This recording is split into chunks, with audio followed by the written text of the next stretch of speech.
শ্রমিক পিছু উৎপাদন অর্থাৎ উৎপাদনশীলতা বাড়িয়ে কর্মী সংখ্যা কমানো মারফত কম খরচে বেশি মুনাফা। ন্যাশনাল মাল্টিন্যাশনাল কোম্পানিগুলো এই দর্শনের উপর প্রতিষ্ঠিত।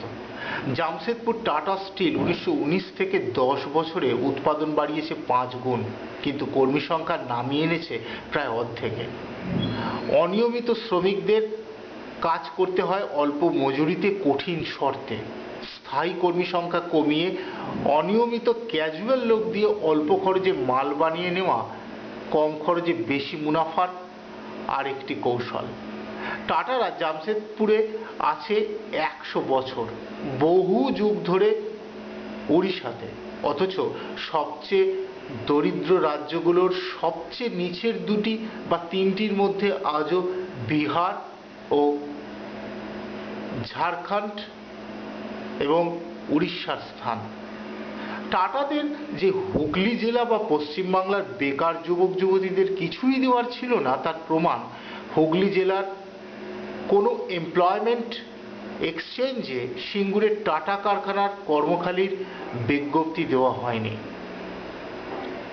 সব রঙের কেন্দ্রীয় ও রাজ্য সরকারের প্রত্যক্ষ সহযোগিতায় জমি, জল, খনিজ সম্পদ কর্পোরেশনগুলো অধিকার করছে।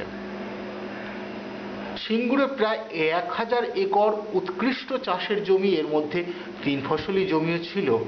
এক গোপন চুক্তির মাধ্যমে টাটাদের উপটোকন দেওয়া হয়েছিল।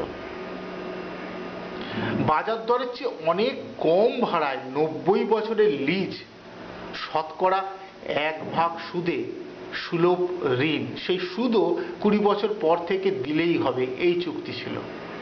ভ্যাট ও অন্যান্য কর বা মাসুল মাপ বাবদ টাটাদের 800 কোটি টাকার বেশি ভর্তুকি দিতে চলেছিল বামফ্রন্ট সরকার, পশ্চিমবঙ্গের মানুষের পকেট কেটে। লুট ছাড়া একে আর কি বলা যায়?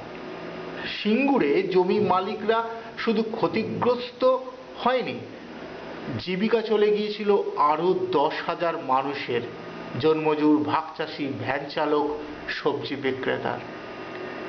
কলিঙ্গনগরে টাটারাই ওড়িশা সরকারের সাহায্যে আদিবাসীদের জমি নেওয়ার চেষ্টা করতে গেলে যে আদিবাসী আন্দোলন শুরু হয়েছিল তা রুখতে 14 জন আদিবাসী নিহত হয়েছিল।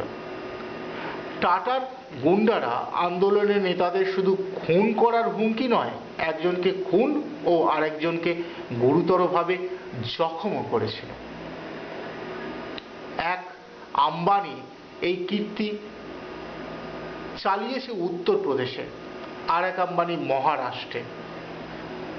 কোলা কোম্পানিগুলির দ্বারা মাটির তলার জলের যথেচ্ছ ব্যবহার ও দূষণ প্রতিরোধে উত্তরপ্রদেশ ও কেরলের মানুষ পথে নেমেছেন।